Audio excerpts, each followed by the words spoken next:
Okay, magsisimula po na tayo. Naririnig po ba ako?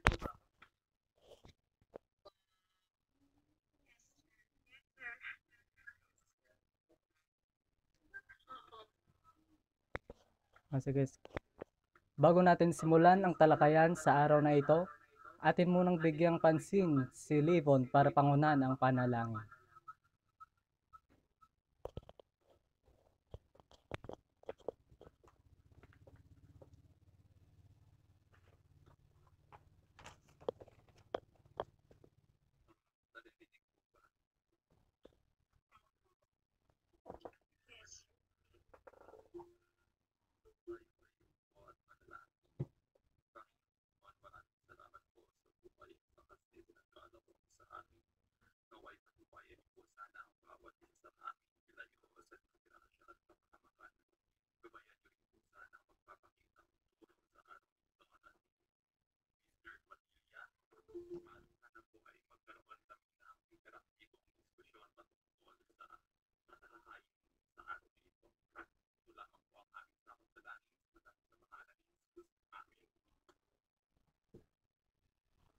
Maraming salamat, Livon. Isang maganda at mapagpalang araw sa ating lahat. Joanna May, maari mo bang itala ang mga mag-aaral na nakadalo sa araw na ito at ipasa mo sa akin pagkatapos ng ating talakayan? Maraming salamat. Paglilinaw sa lahat, ang mga mag-aaral ay dapat na nakasuot ng maayos na damit at kung maaari ay naka-uniforme. Manatili sa lugar na kung saan kayo ay komportable at kung maaari ay buksan ninyo ang inyong mga kamera para masigurong kayo ay handang matuto. Maaari nyo lamang na buksan ang inyong mga mikropono kung kayo ay tinatawag ng nagpapakitang turo at sasabihin o kayo ay may mga sasabihin na mahalaga o mga katanungan batay sa ating paksang pag-aaralan ngayong araw na ito.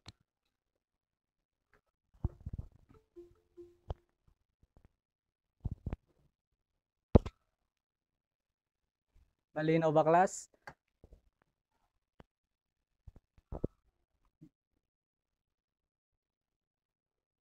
Kung gayon, kung ako inyong nakikita at naririnig, maari bang magkomento ng isang salita na naglalarawan sa inyo ngayong araw na ito?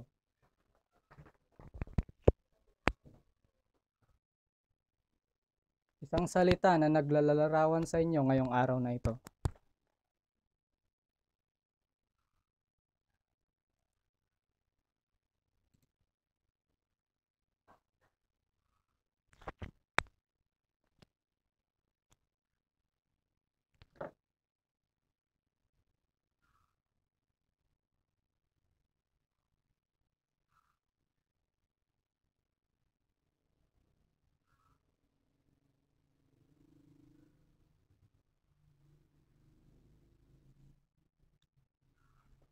Maaring ikomento na lamang ito sa ating Facebook page.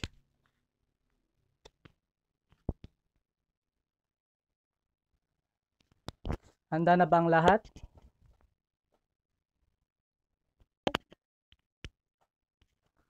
Kung gayon, ipakita ninyo sa akin na kayo'y handa na. Pumalakpak ang bawat isa na nangangahulugan ng kahandaan.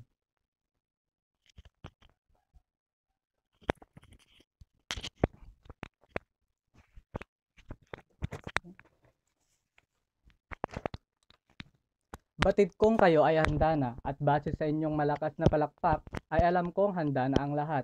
Isa iyang palatandaan na kayo ay handang matuto. Kung gayon ay sisimulan na natin ang ating aralin sa araw na ito. Ngunit bago tayo magpatuloy ay may hinanda akong laro para mabuhay ang diwa ng bawat isa.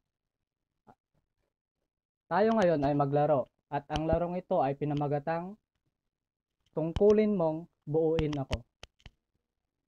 Marivic, maari mo bang basahin ang panuto?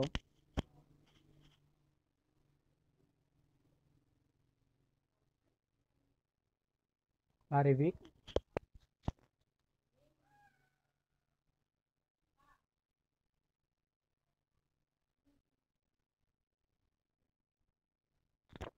Naririnig po ba ako?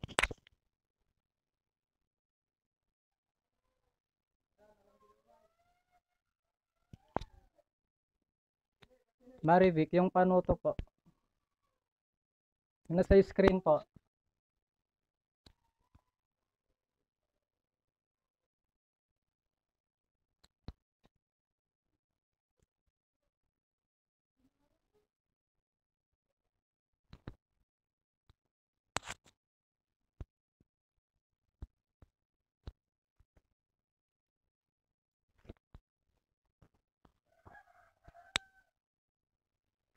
Maraming salamat. Malinaw ba, class?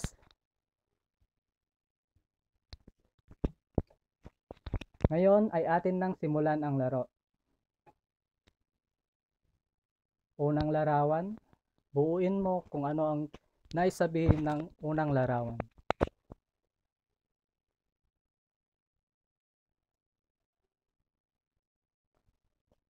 Pakiipon po. Yes.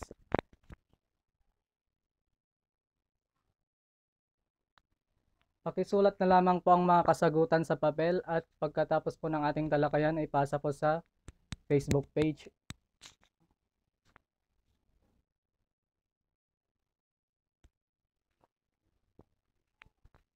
Tapos na po ba?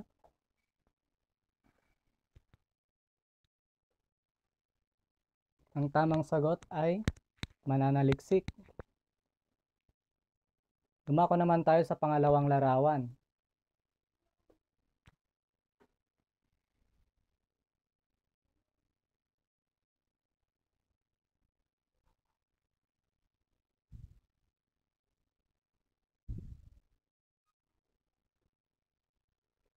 Ryan, maaring isulat mo lamang ang iyong kasagutan at ipasa mo mamaya pagkatapos ng ating talakayan.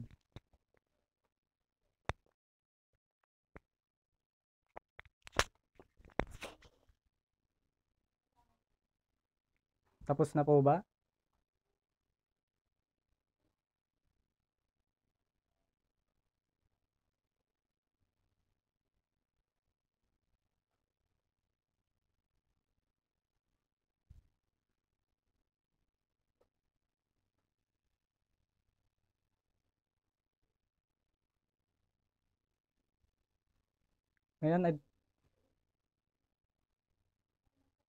Ngayon ay dumako naman tayo sa susunod na larawan.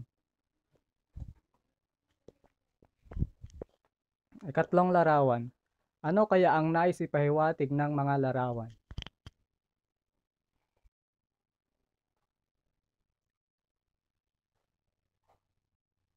Po, Alpa, may sasabihin ka ba?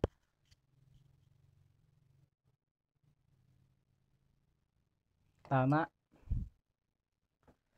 sanggunian. Ngayon ay dumako naman tayo sa panghuling larawan.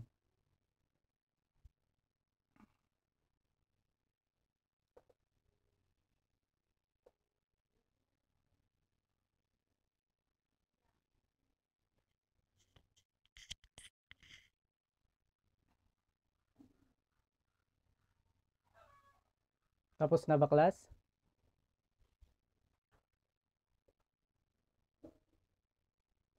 Pananaliksik.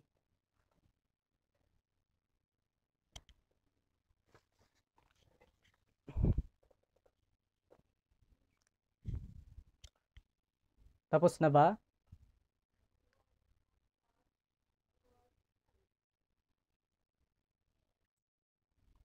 Mahusay, class. Batay sa larong tungkulin mong buuin ako at sa presentasyon na inyong nakita, ano sa palagay ninyo ang ating paksa sa araw na ito? Joel, maaari mo bang ibahagi ang iyong ideya?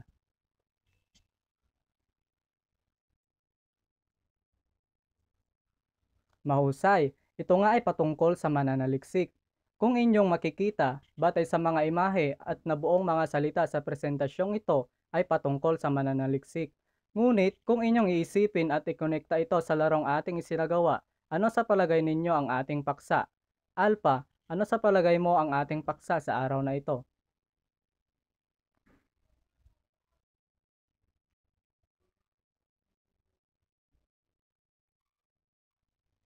Tumpak. Ito nga ay patungkol sa tungkulin at responsibilidad ng mananaliksik.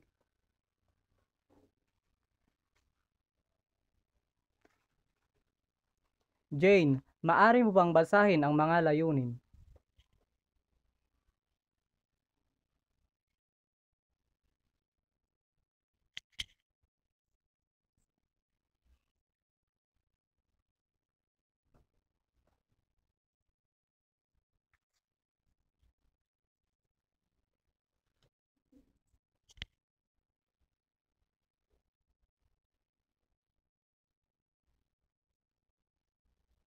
Maraming salamat.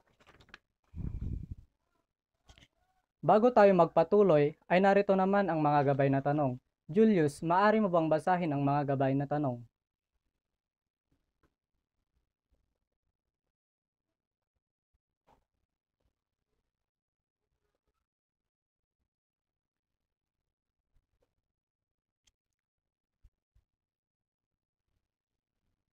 Maraming salamat.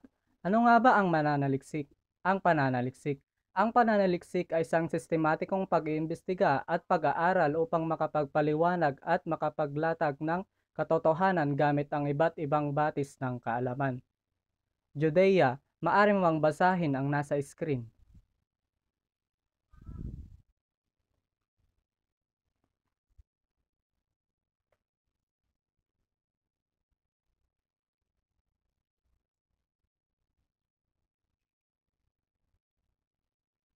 Maraming salamat.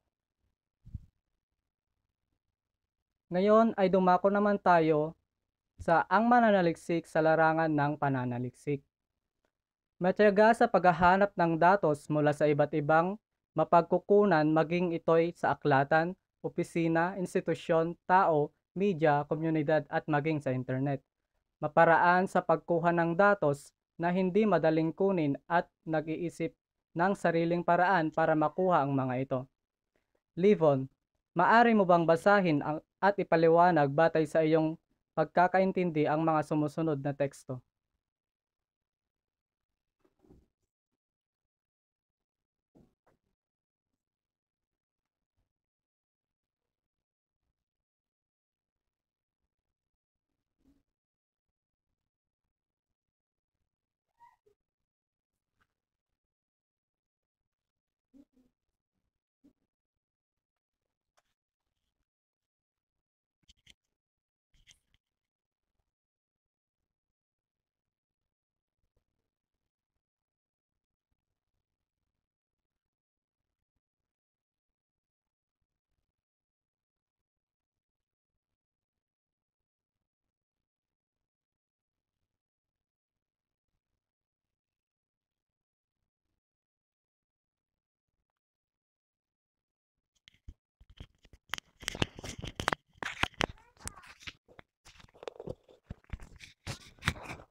Mahusay, Livon.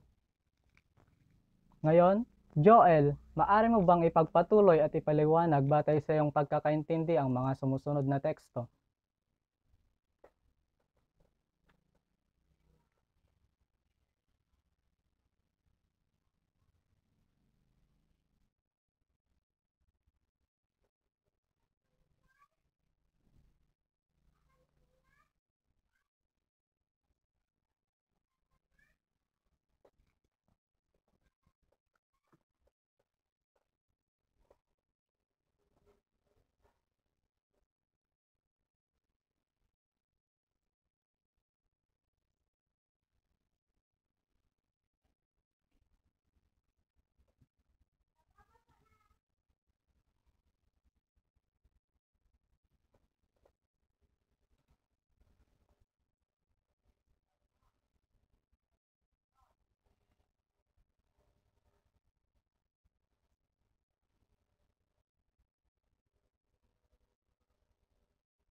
Maraming salamat. Mahusay ang iyong kasagutan.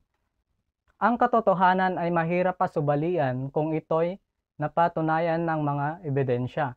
Ang kredibilidad ng pinagkunan ng datos ay napapatunayan sa motibo, otoridad at realidad o pagiging totoo ng datos. Lahat ng panig ay sinisiyasat kung matiyagang hanapin ang lahat ng datos ukol sa paksa kahit na may makitang negatibong epekto sa ginawang pananaliksik. Ang mga konklusyon, interpretasyon, puna at rekomendasyon ay hindi basta-basta gagawin o ibibigay kung hindi pa nabibistay, natitimbang at nasusuri ang mga argumento at mga batayang datos. Remalin, maaari mo bang basahin ang nasa screen?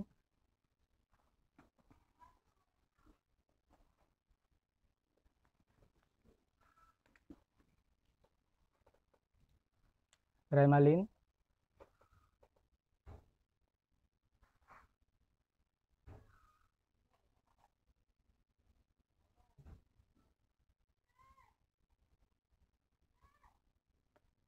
Judea, maaari mo bang basahin ang nasa screen?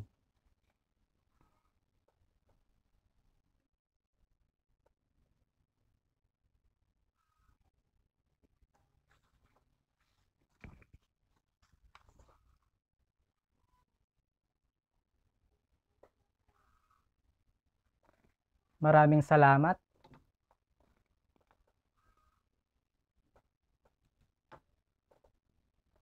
Ang ikapito ay matapat. Matapat sa pagsasabing may nagawa ng pag-aaral ukol sa paksang pinag-aaralan mo. Sa pagkuha ng mga datos ng walang itinatago, iniiwasan, ipinagkakaila ng walang pagkilala at permiso sa kinunan at pananaliksik. Ang halimbawa nito ay ang matatagpuan sa Chapter 2 ng Research, ang RRL. Ito ay isang malaking bahagi ng mga sulating akademiko, lalo na sa mga pananaliksik. Dito nalalagay ang mga sinisiyasat na mga paksang kaugnay sa iyong pinag-aralan. Jo Marie, maaari mo bang basahin ang mga sumusunod at ibigay ang iyong ideya?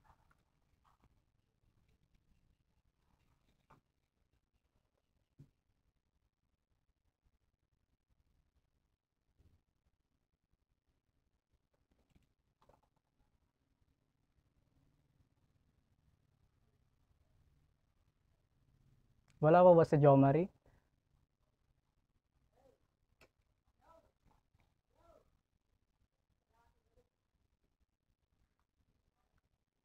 Julius, maaari mo bang basahin ang ikawalo at magbigay ng iyong ideya?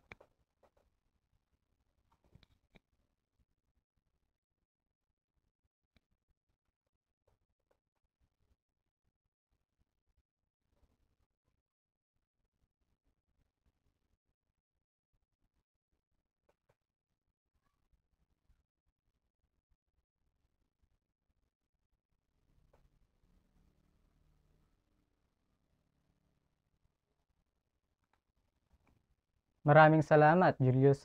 Ngayon ay dumako naman tayo sa etika at responsibilidad ng mananaliksik.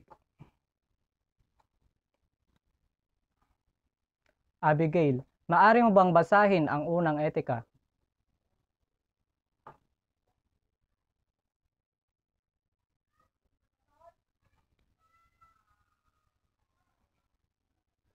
Maraming salamat. Anumang hindi iyo ay paalam mong hindi iyo sa pamamagitan ng mga tala at bibliografiya. Ngayon, resume, maaari mo bang basahin ang pangalawa?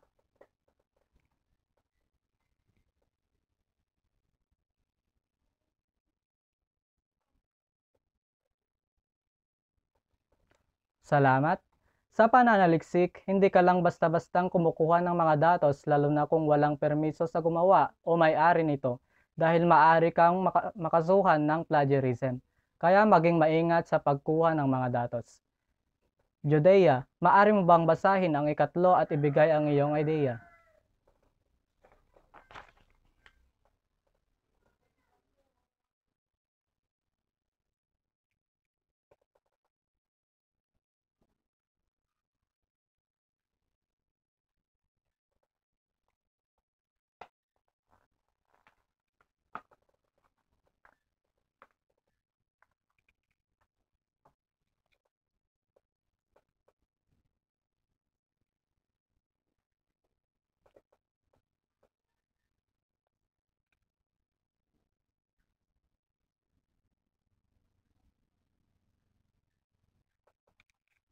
Mahusay. Ikaapat ay huwag kang mag-shortcut.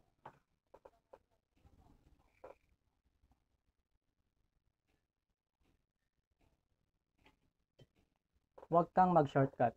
Bilang isang mananaliksik, ay tungkulin mong tapusin ang iyong sinasaliksik. Ito ay nangangailangan ng sapat na panahon upang ito ay tapusin. Huwag tayong magmadali dahil baka ang inaakala nating shortcut ay siyang magpapahirap at magpapatagal sa ating pananaliksik. At ikalima, huwag kang mandaya. Isang krimen ang pandaraya sa pananaliksik. Naintindihan ba ang mga etika at responsibilidad ng mananaliksik?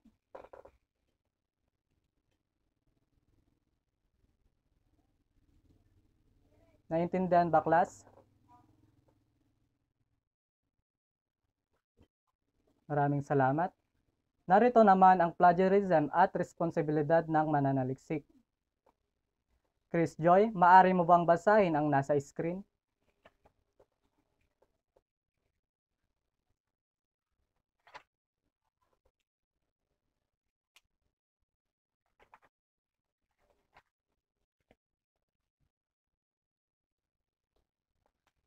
Maraming salamat.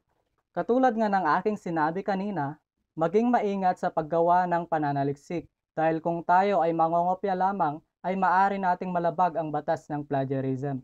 Ang plagiarism ay ang technical na salitang ginagamit sa wikang Ingles kaugnay sa pangongopya ng gawa ng ibang tao nang walang pagkilala. Upang lubos pa nating maunawaan, narito ang ibang anyo o uri ng plagiarism.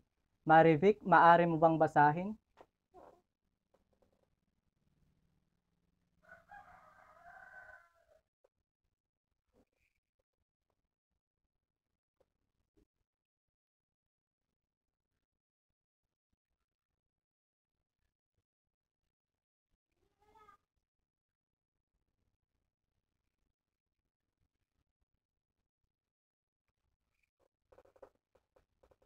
Maraming salamat.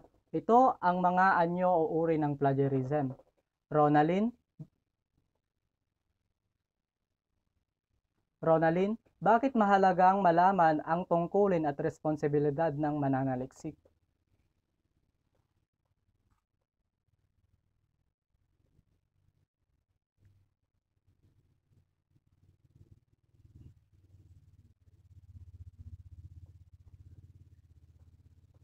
Maraming salamat. Mahusay ang iyong kasagutan. Jonah Leia, maaari mo bang ipaliwanag kung bakit mahalaga na maging maingat sa paggawa ng pananaliksik?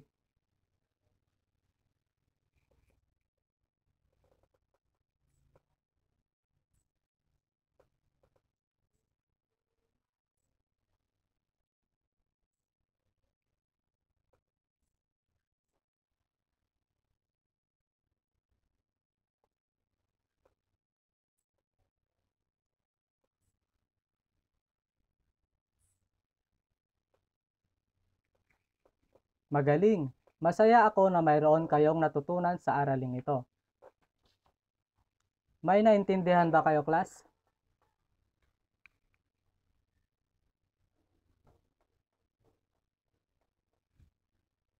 May naintindihan po ba?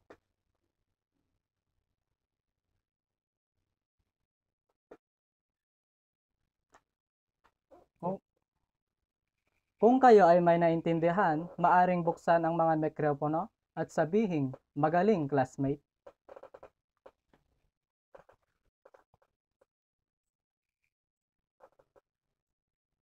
Maraming salamat sa inyong pagtugon. Mahusay ang bawat isa. Batid ko na ang lahat ay nakakasunod sa ating talakayan. Tulad ng anumang gawain, ang pananaliksik ay isang malaki at mabigat na responsibilidad. May mga katangian, pagpapalaga at konsiderasyong dapat malaman at mabigyang halaga ng mananaliksik. At dapat nating tandaan, ang isang mananaliksik ay may tungkulin na makapagbigay ng mga bagong impormasyon kaugnay sa paksang kanyang sinasaliksik. Ang isang mananaliksik ay nangangailangang maglagay ng mga sanggunian o references upang hindi masabing mangopya lamang ito. Ang mananaliksik ay kailangang siguraduhin na ang nakakalap na impormasyon ay tugma sa paksa na kanilang pag-aaralan. At dapat rin nating tandaan sa pagsasagawa ng pananaliksik, mahalaga ang magkaroon ng balangkas upang mas maging organisado ang pagsasagawa nito. Ang isang mananaliksik ay dapat handa at may nabuong plano upang maging maayos ang daloy ng kanyang pag-aaral o pananaliksik. Maging tapat, porsigido, matatag at mahinahon sa paggawa ng pananaliksik. At atin ding tandaan, tungkulin ng mananaliksik na sundin ang mga batas sa pagsasagawa ng pananaliksik, maging sensitibo sa pagpili ng gagamiting mga datos. Alamin ang limitasyon ng pananaliksik nang sa gayon ay hindi ito masobrahan o lumayo sa paksa. Ngayong alam nyo na ang mga tungkulin at responsibilidad ng mananaliksik, ang mga dapat gawin at hindi dapat gawin sa pananaliksik, bibigyan ko ang bawat isa ng 5 minuto upang bumuo ng tig-3 napapanahong paksa ng pananaliksik. Ang mga mabubuong paksa ay papasa sa Facebook page sa nakalaang comment section. Naintindihan ba, class?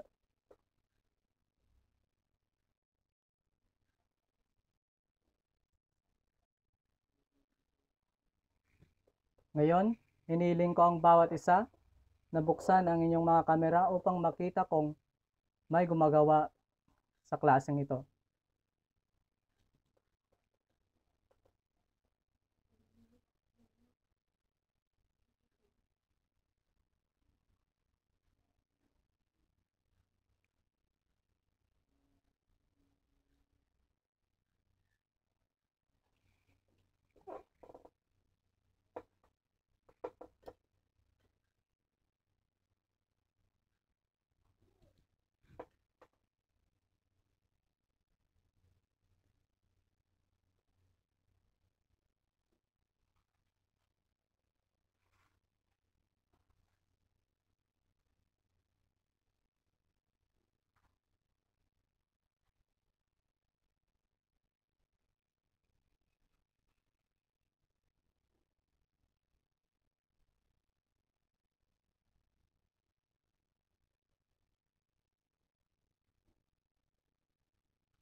Ang inyong mga kasagutan ay maaring ipasa po sa ating Facebook page. Naglaan na po ako ng mga pagpapasahan doon.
Meron na lamang kayong 1 minuto para tapusin ang inyong gawain.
Sa mga nagpasa na po ng mga unang gawain,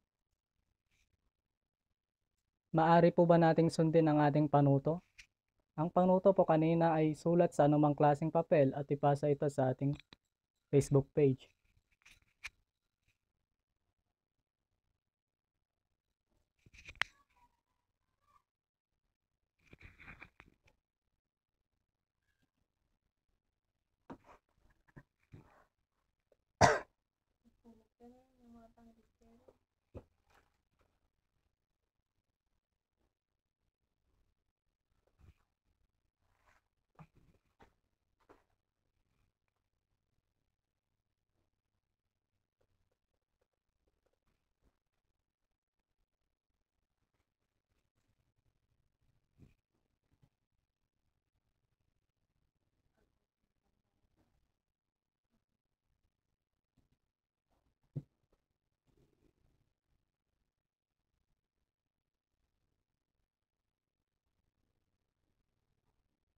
Tapos na po ba tayo, class?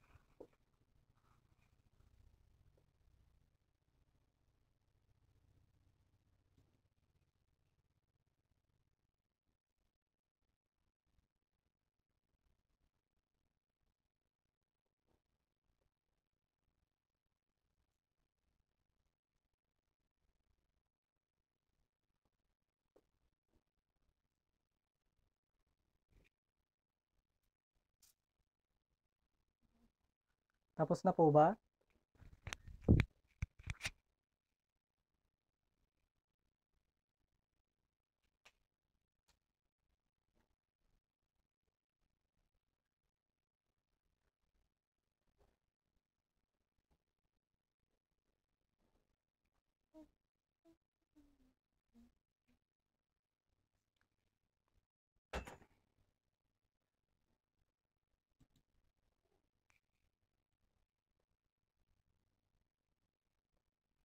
Tapos na po ba? Sino na pong nakatapos?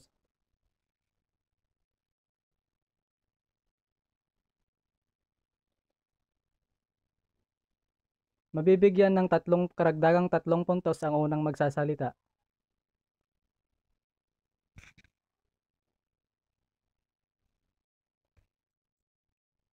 Maraming salamat, Ryan.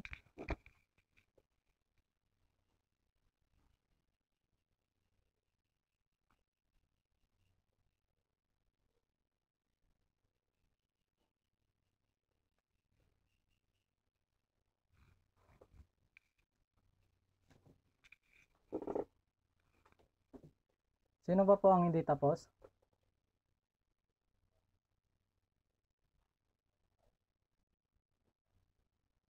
Sige, Libon, ipagpatuloy mo lang ang inyong ginagawa.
Ang lahat po ba ay nakagawa na?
Tapos na po bang lahat?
Tapos tapos na po bang lahat?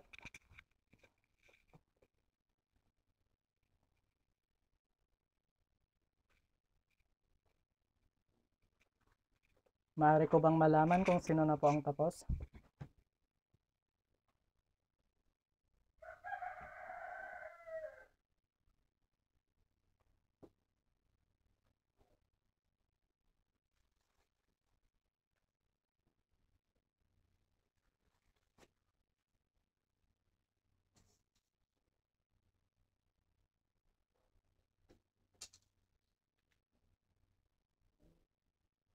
Class, natapos na ang 5 minuto.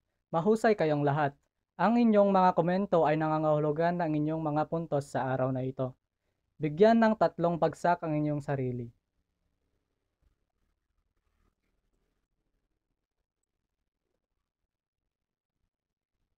Maraming salamat.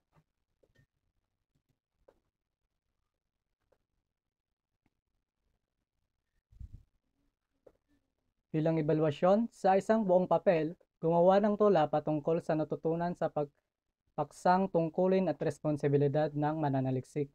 Pamantayan sa pagbibigay puntos sa komposisyon. Nilalaman, 50%, sangkap technical, 30%, pagkamalikhain, 20%, total of 100%. At narito naman ang inyong mga takdang aralin. Gumawa ng isang slogan patungkol sa kahalagan ng pananaliksik bilang isang mag-aaral.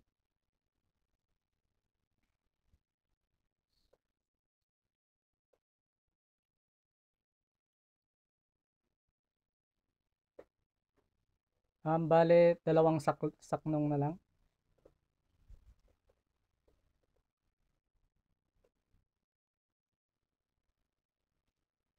Bumase kayo sa mga pamantayan na ibinigay.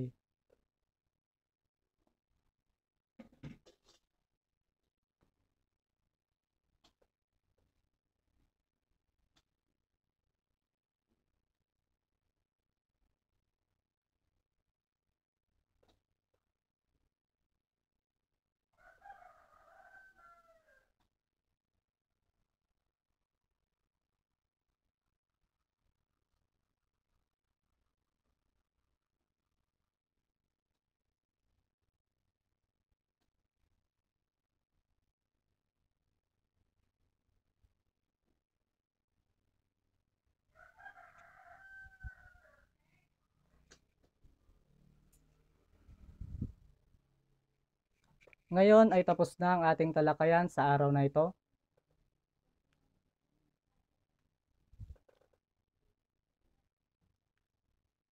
Maraming salamat sa inyong kooperasyon at sana'y mayroon kayong natutunan.